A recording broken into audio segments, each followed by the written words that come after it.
Good afternoon. May I please ask you to take your seats and welcome to this press conference on the Defense Readiness Roadmap that was adopted today by the College. I have the pleasure to welcome Executive Vice President Henna Virkkunen, HRVP Kaja Kallas, and Commissioner Andrius Kubilius. Without any further delay, EVP, the floor is yours. Thank you very much, ladies and gentlemen. Good afternoon, and thank you for joining us today. Today, the College has adopted a vital roadmap that will guide us to European defence readiness by 2030 with very concrete goals and milestones. To be ready by 2030, we need to move now, and we need to move fast, and we need to move together. Let me start by thanking my colleagues HRVP Kaja Kallas and Commissioner Kubilius for their very excellent work on this urgent topic. They will shortly share more details of the roadmap and our main projects. On Monday in this week, I had the chance to visit Kyiv together with the High Representative Kallas, and the courage and determination of the Ukrainian people is truly amazing. It also showed us that the security deficit that has been running for decades in Europe can be caught up with the swift actions. Strengthening Europe's defence also means standing firmly with Ukraine. We have already taken big steps to enable major defence investments in the European Union. After years of massive underinvestment in our defence, the White Paper has identified the main critical capability gaps, such as drones and counter-drones, cyber, artificial intelligence, missiles and ammunition. We have then proposed a massive defence package of €800 billion in our Rearm Europe plan, Readiness 2030. Precisely to support our member states and our defence industries, thanks to the activation of the national escape clause of the Stability and Growth Pact, as well as through our safe loan instrument. That is what has happened already. In 4 years' time, our member states 4 years ago, our member states, they were investing €218 billion in defence. And by this year, it's estimated to reach €392 billion. So in 4 years' time, it has been almost doubled how much member states are allocating now funding to defence. So our message is clear. Europe is stepping up. Europe is investing in its defence, and Europe will be ready to defend itself. But the European Council is right. We, of course, need to be able to measure also our progress, and we propose to do it annually with this roadmap. We need clear objectives and milestones to close these capability gaps, to further accelerate our joint defence investments across member states, and also to guide the EU's progress towards full defence readiness by 2030. In the next MFF, we have proposed substantial increase in defence spending. Within the European Competitiveness Fund, Defence and Space, we are proposing 5 times more funding than we have today. And with the Horizon Europe, dual-use actions would be eligible for support from the €175 billion budget. And the European Innovation Council would be able to support innovation in critical technologies with focus on defence applications. And in addition, also, we are proposing to allocate 10 times more funding to military mobility than we have in the current MFF. Today, we are proposing to the European Council 4 initial European flagships: the European Drone Defence Initiative, the Eastern Flank Watch, the European Air Shield, and the European Space Shield. And why these flagship projects? Because our response needs to be a collective one. Because an attack on one of our member states is an attack on our entire union. These flagships, they will reinforce Europe's ability to deter and defend across land, air, sea, cyber and space, while contributing directly to NATO capability targets. The European Council will make the decision, and if the threat landscape changes, can add also new European flagships. Later this year, we will also present 2 additional initiatives to support our readiness, military mobility package, and also the technological transformation of defence industry.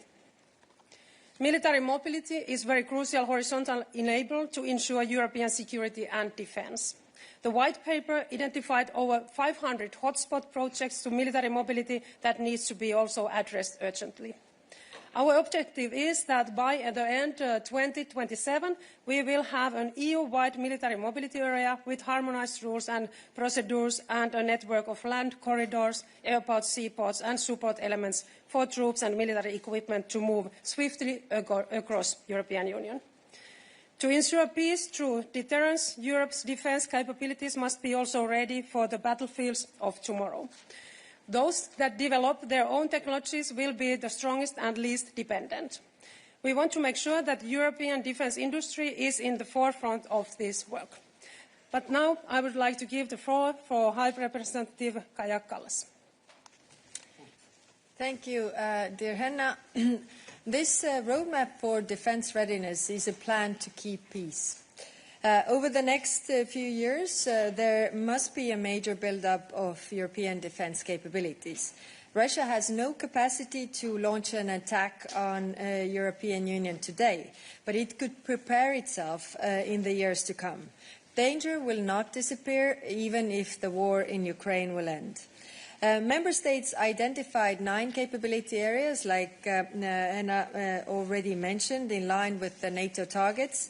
The roadmap is a plan to fill these gaps with clear goals, timelines, and indicators for work. The European Defence Agency will be instrumental in helping in this. It connects member states, aggregates demand, provides advice, and links member states to defence companies. Our aim is that by 2030, all the current shortfalls are filled. Member states are in the driving seat. It is the member states who decide what to procure or develop, when and from whom to procure. Only by working together we can address the most demanding capability shortfalls. And this is why we propose that member states work together in coalitions where the member states cannot work alone because anybody is not big enough. The work has already started. This week, the first meeting of the drones coalition took place with the Netherlands and Latvia in the lead. Drones are already redefining warfare. Having drone defences is no longer optional for anyone. Today, we propose a new anti-drone system to be fully operational by the end of 2027. And this will be done, of course, in close cooperation with NATO. Every country is at risk. Every member state should be investing in counter-drone systems and capabilities to hit ground targets. That is why we consider that this is a flagship project. Eastern Europe bears the brunt of the threat, and this needs particular attention. Eastern Flank Watch will bring all the capabilities needed to defend this part of Europe together. Counter-drone systems, but also ground defence, air defences, maritime and border management. The goal is to have this ready by 2028. One hurdle that we must overcome is joint procurement, which is still far too low. So we are upping up the ambition by to 40% of the defence spending by 2027. Economies at scale can help our industries to ramp up production and also lower costs for our countries. The taxpayers will thank us for this. And finally, Ukraine is still Europe's first line of defence.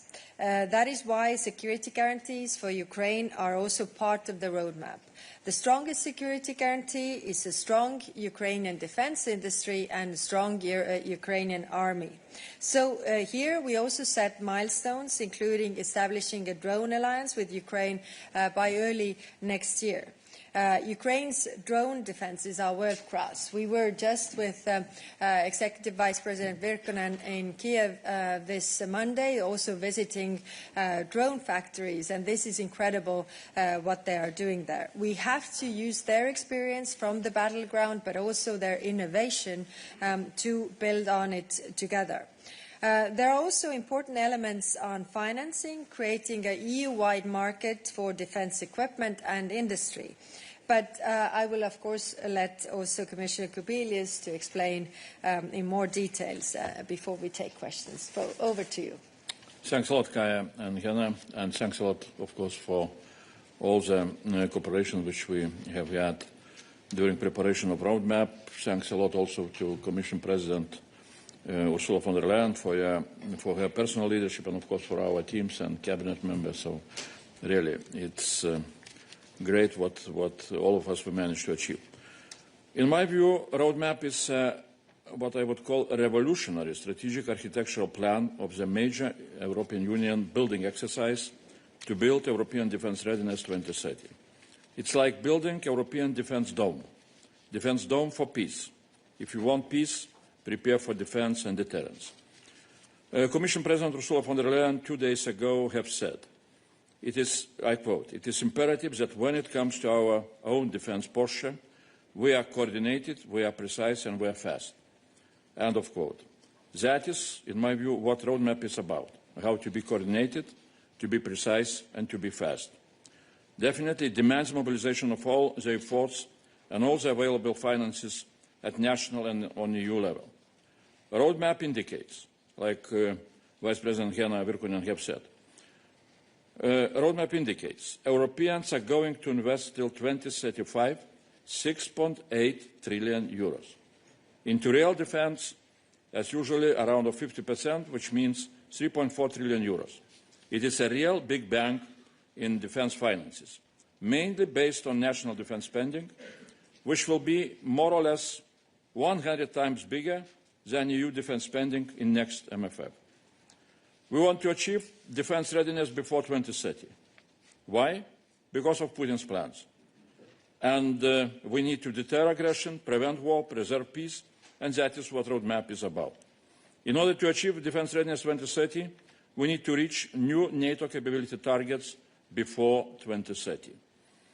From public information, we can guess that now we are at the level of only 50% of those targets. In order to achieve that goal, now we need to move from the opportunity stage into delivery stage. Until now, we were creating opportunities, financial, industrial policy, legal, simplification opportunities for member states to start to develop their capabilities. Now we need to move into delivery stage. Contracts, production, modernization, procurement. From that point of view, roadmap is a roadmap for delivery. I would call it a mega plan for delivery, with clear timetables, goals, and reporting obligation. That is why we can call today a delivery day, or a D-Day for delivery. This plan and reporting on progress is how we are going to mobilize, first of all, ourselves, member states and EU institutions to deliver. So that is why roadmap is about delivery planning and about delivery of flagships. What we are creating with the roadmap is European self-sufficiency in defence. Self-sufficiency in defence means independence, as Commission President says. Self-sufficiency means our own capacity to produce enough, our own capacity to modernize defence production, and our capacity to finance European production and growth of European defence industry. Flagships are an exercise to implement pan-European defence projects. Till now, only in space, we have good experience to implement big pan-European high-tech projects, like Galileo or Copernicus. In defence, there is no such an experience. That makes us weaker. So that is why we shall go through what I call learning by doing process. I am sure that this time we shall be much more successful than previously.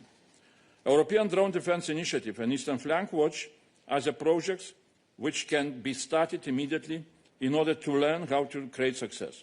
They can be realized together with Ukraine, and I am sure that other two flagships, European Air Shield and Space Defence Shield, will be also a real success. Ukraine defence deserves our support. Roadmap has a very important promise, reparation law to be realized before the end of 2025. And Ukraine is ready to help us with its know-how and battle-tested experience. We are building European Defence Dome together. In building the European Defence Dome, we need to overcome fragmentation of European defence industry and we need to spend taxpayers' money in the most effective way in order to strengthen European defense industry. As an example, incentivization for joint procurement can cut prices for defense production by 30%. The plan is to increase joint procurement from 20% to 40% by the end of 2027. Taking into account all defense investment up to 2035, it can save up to 200 billion euros for national governments and taxpayers. Or incentivization to spend more defense money with the European defense industry can bring back, with each additional 10% spent in Europe, an additional 150 billion euros spent with our defense industry, which otherwise would be spent in third countries up to 2035.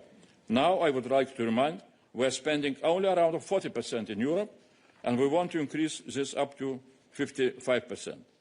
So there are also very ambitious goals on military mobility and single market in defense equipment, which are crucial for development of military readiness. And in conclusion, implementation of the roadmap is giving a very heavy tasks and mandate to Commission, other EU institutions and Member States, which will demand huge efforts on our side to deliver. And I am sure that we shall deliver Defence Readiness 2030. And I hope that Council will support our ambition to build European Defence Dome. Thank you very much to the three of you. We now have time to take your question. Let's start here with Angela.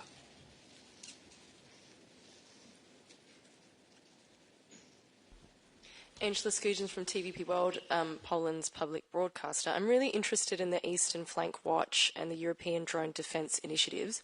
What will these projects actually look like? What technology will be used? Who will be involved? So I can explain it to our viewers in Poland. Thank you. Well, both projects have origin in activities of Polish and Baltic states governments. Before even all those provocations which now triggered all the interest in the projects. And both the governments from the region were appealing to us back in July of this year, describing very clearly the concept of Eastern Flank Watch. At that time it was called Eastern Border Defense Shield, perhaps, or something like that. And this project has two major components.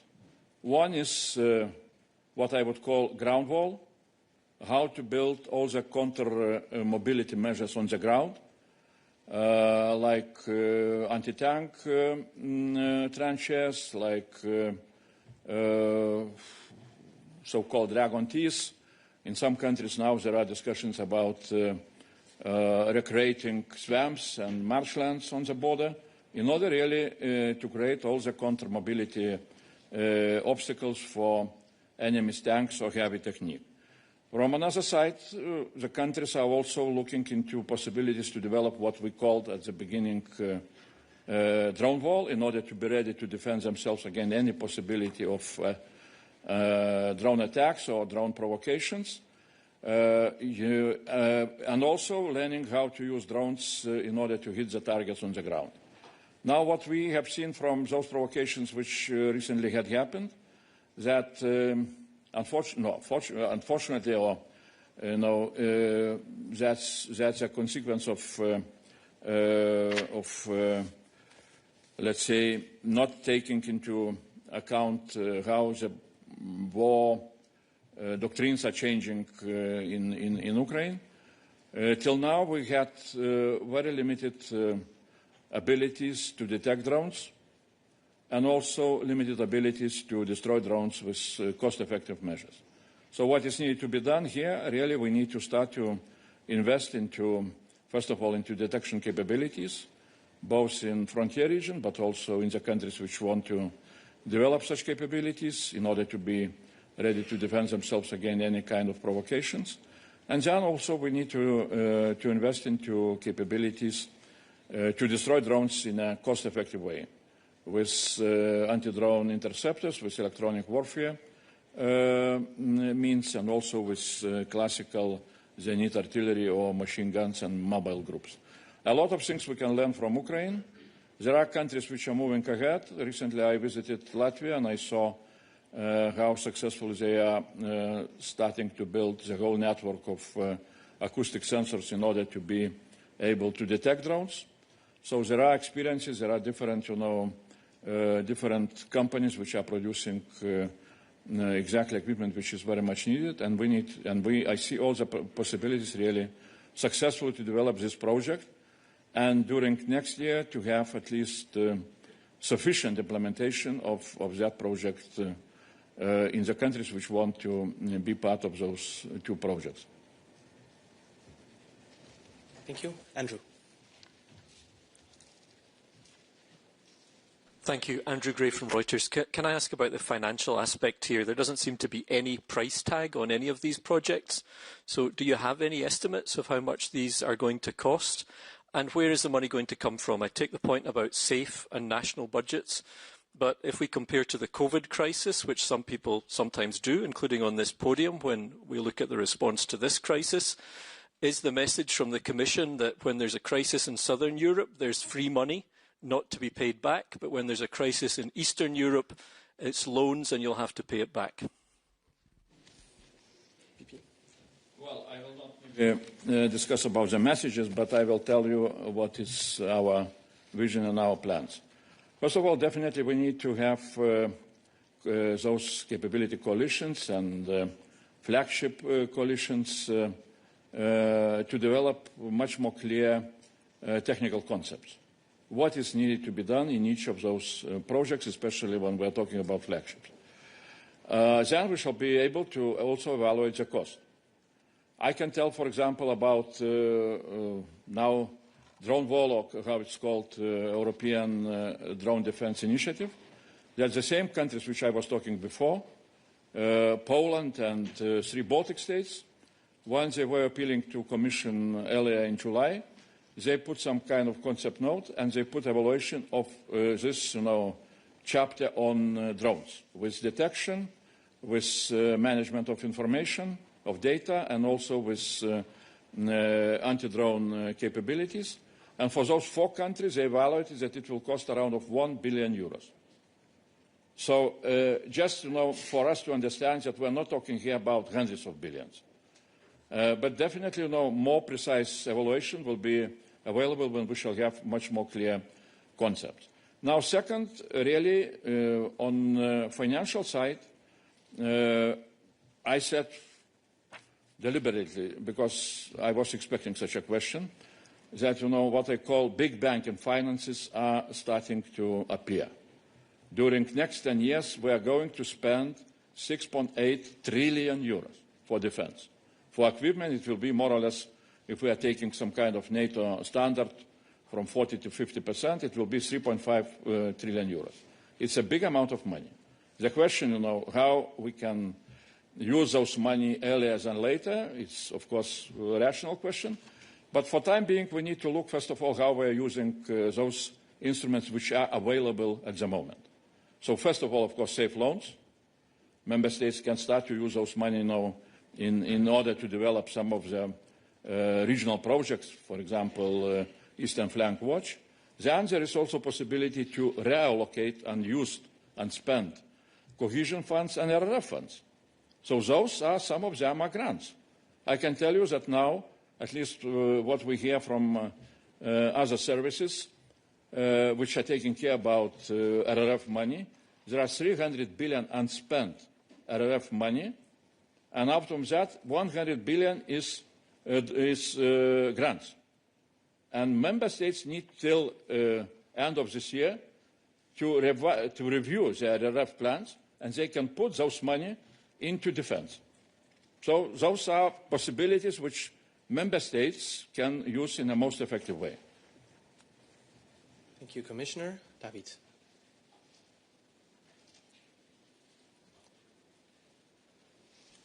Thank you. David Carretta, Radio Radicale, Italian Radio.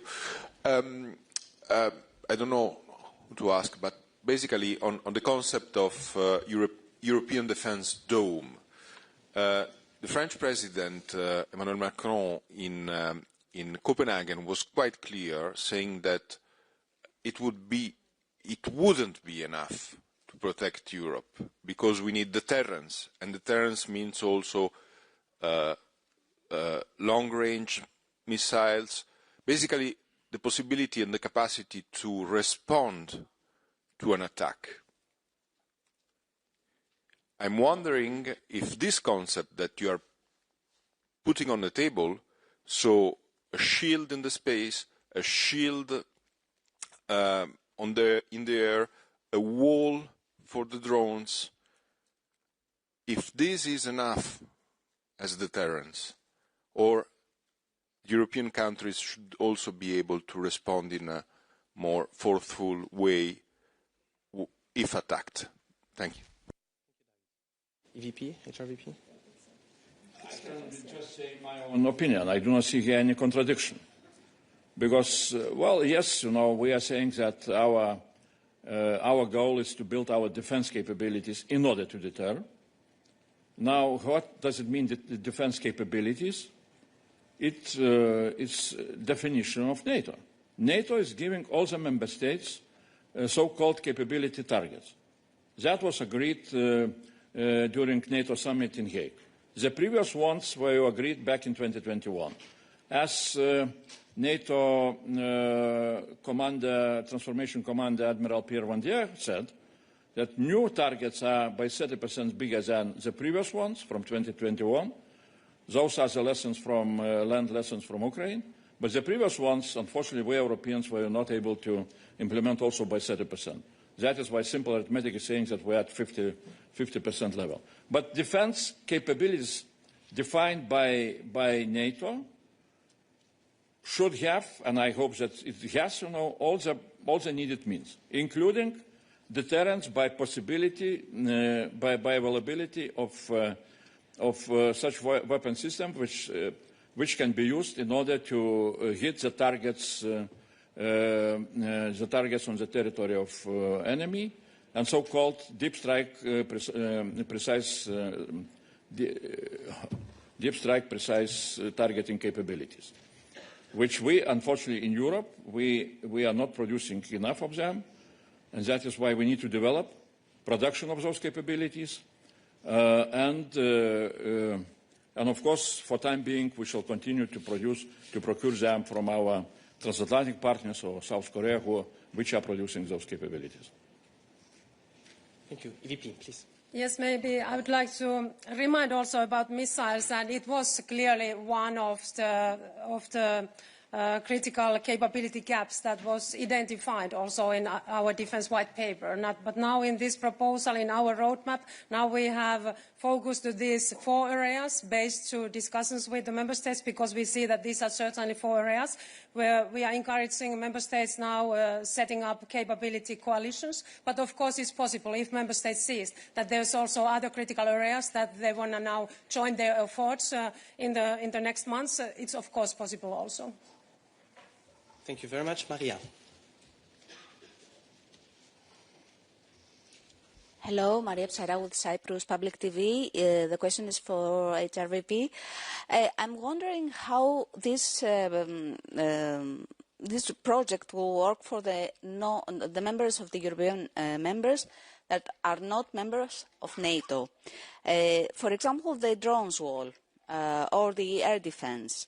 If NATO has the responsibility of the operation part, then why a member state that is not a member of NATO invest so much money on it when at the end it won't have any say on how to cooperate the instrument? Thank you. Thank you very much.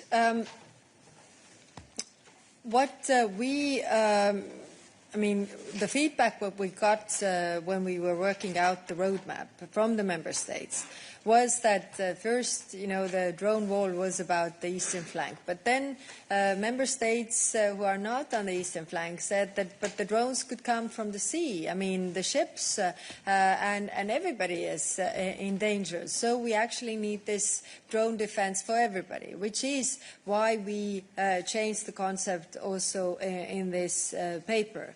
Now, when I'm saying that we work in close coordination with NATO, is meaning that we don't do anything double. We are working with them on the areas where they already have plans, and I think all those countries who are not members of NATO very much fit in here, because what also Commissioner Kubilius said, the drone defense has different elements. It has sensors, it has interceptor drones, it has different layers, and this is when we talk about the countries who are in NATO, that is very clear. It is part of their capability gaps, it's part of their military plans, but when we are talking about the countries who are not in NATO, then it is separate plans when it comes to really having the interceptors, having the sensors the same. So they're just not part of the military planning of NATO, but it doesn't mean that they don't need the defense regarding drones and the anti-drone systems. Thank you. Thank you very much, HRVP. Let's go to the back. Thank you. Augustin Palokaj from Jutarnilic, Croatia. First question for Commissioner Kubilius. I guess you had a discussion last evening with the ministers from member states. How is their mood? Is there any country that is hesitant to support this ambition roadmap, which will cost a lot? Because at NATO there were some hesitant countries. And second question, is Croatia part of any leading initiative? High Representative mentioned the Netherlands and Latvia, I think, on the drone issue. Is Croatia part of that as well? Thank you. Well, on the first part, I have, yesterday it was quite a good conversation, rational conversation, and quite a unanimous understanding that yes, we have challenges in our defense capabilities. We need to build them. It's better to do that as much as we can in coordination with each other. And the European Union here does not replace, or European Union institutions were not replacing NATO and member states, both in their decision-making power, but also in their responsibilities to develop what is needed to be ready to defend and to deter. So the tasks are, as I said, huge. Member states understand. And as an example, I can say that, for example, the same safe loans, which 150 were subscribed billion euros were subscribed by 19 member states, and geographical distribution was very horizontal. Yes, Poland asked for the biggest amount of money, but then France, Italy, Hungary, Romania. Yesterday I was discussing exactly with Cyprus defense minister about their plans, where they will use safe loans. So that's, it shows very clearly that there is really very strong understanding that we need to build European defense readiness in each European member state, and that is what we are going to do. Yeah. On the lead nations, I don't have the papers here. It's a table of member states showing their interest, whether they want to be a lead in the 9 capability areas or participant states. But I mean, we can follow up on that. I don't remember it by heart. I know that participant states, definitely everybody is participating in the different coalitions and showing interest here. So I can come back on the very specific whether they are leading us or something, but I don't remember right now. Thank you. Thank you very much. Let's go to the front row. Yes.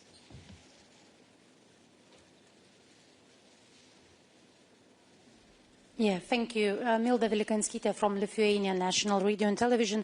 I have a bit follow-up questions of my colleagues.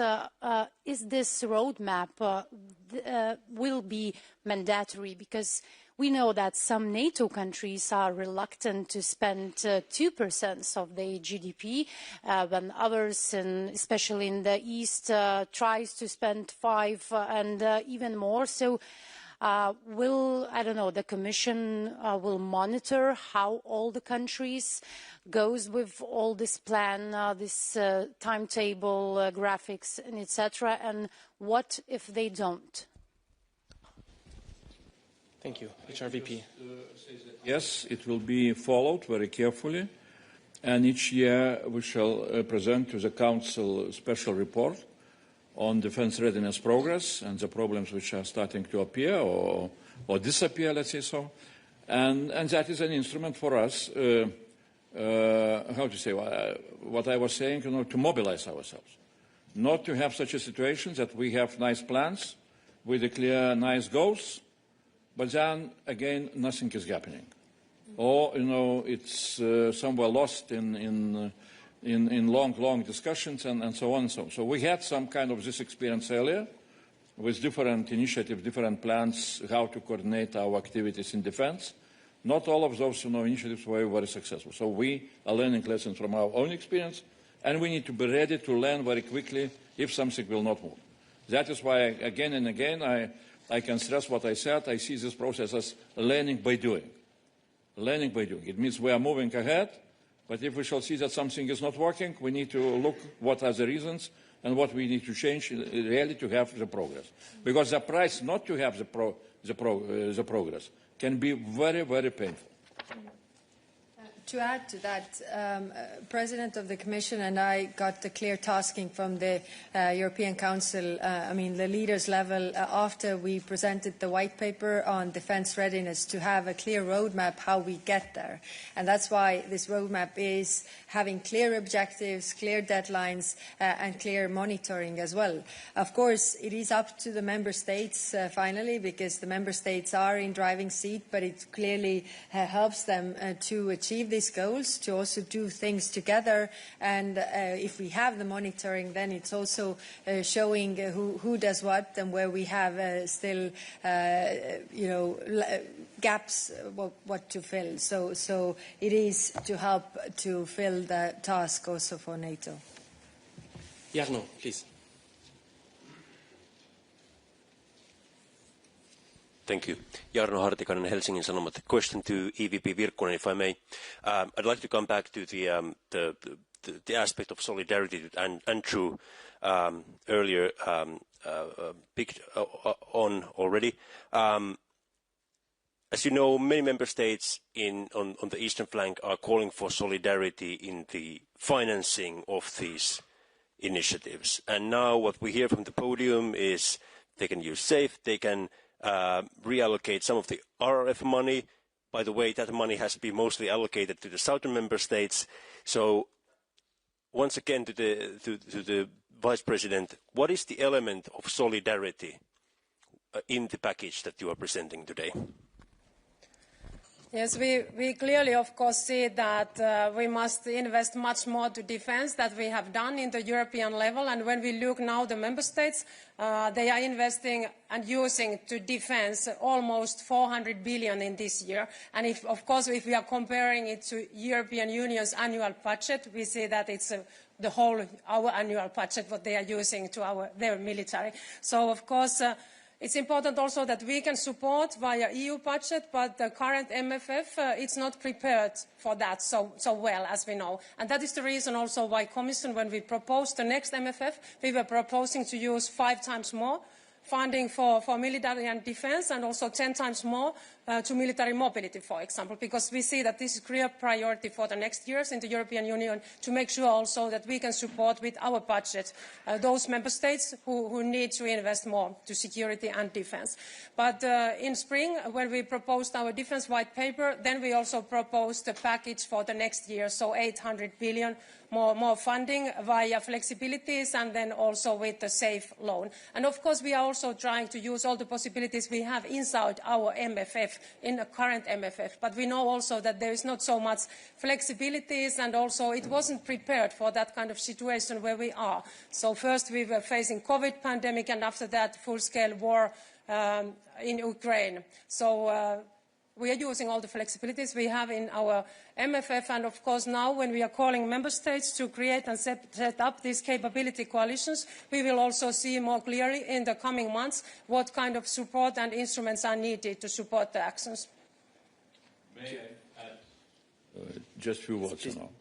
First of all, if you will look into the list of flagship projects, you will see that one project is really exactly devoted to that region, Eastern Flank Watch.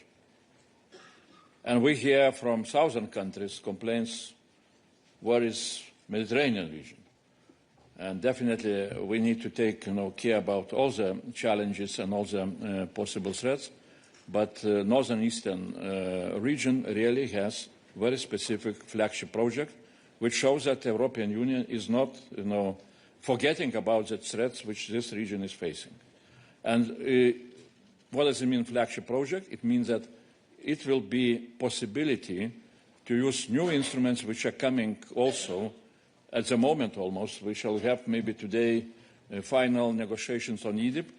EDIP is European Defence Industry Programme regulation, and we are coming with new industrial policy instruments, for example, possibility to have so-called DPCIs, European Defence Projects of Common Interest, with additional possibilities and to look for additional finances and so on. So there are a lot of possibilities which will be, we shall see how they can be used.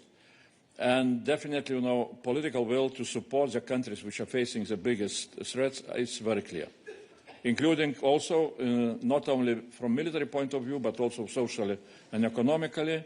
Vice President Fico is preparing special pact on Eastern frontier countries, economical and social issues. I don't remember exactly the title, but that is, again, very clear evidence that Commission is taking care about those countries, those regions which are facing bigger threats.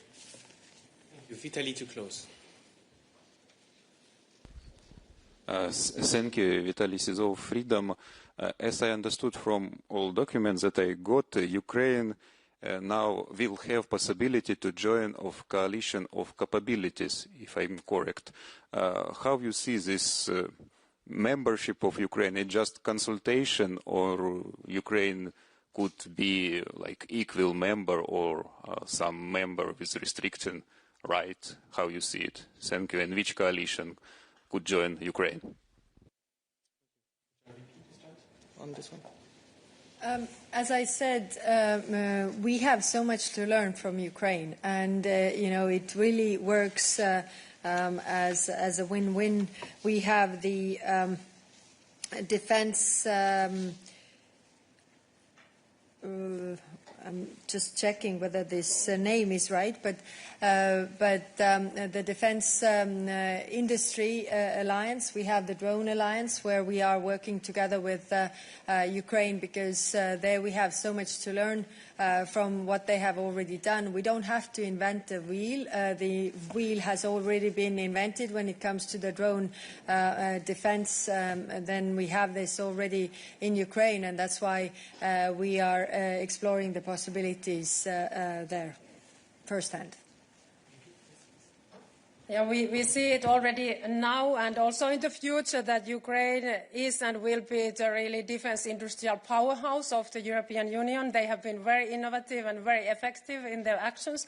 And like HRVP said, that we have so much to learn from Ukraine, and especially, of course, I'm looking at this European Drone Defense Initiative, where we see, of course, that Ukraine's participation would be very crucial. Like Kaya said, we have also proposed this drone alliance to Ukraine to really also cooperate in this area, because we know that they have been very effective here and very innovative, and this is exactly an area where we have to build our own capacities in the European Union, drone and anti-drone systems. So this is, for example, one very important concrete project, but they are welcome, of course, to come to all our capability coalitions.